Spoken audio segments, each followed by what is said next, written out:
саламатсыздар ма балалар? Мұнда бүгін бізде 3-ші сыныптың 2-ші бөлімнің 64-ші сабақтың жауаптары. Мына бірінші тапсырмамыздың орындалуы, яғни осы есептің жауаптары.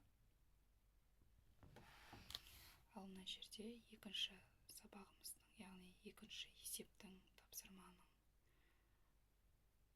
жауаптары қалай шығарылғандығы.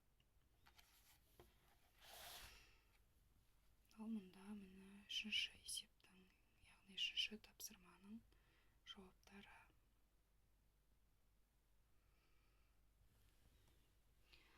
Ал мұнда 4-ші тапсырманың жауаптары.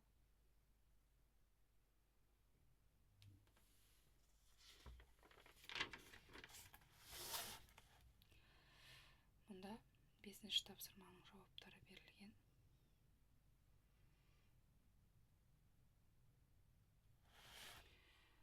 Ал мұнда 6-ші тапсырманың жауаптары.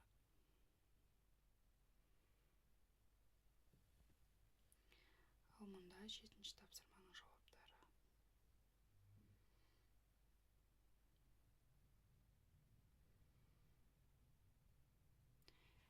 Енді сендер өздерің кітаптарыңнан тапсырмалар бар болғандықтан, мен бұл жерге тек қана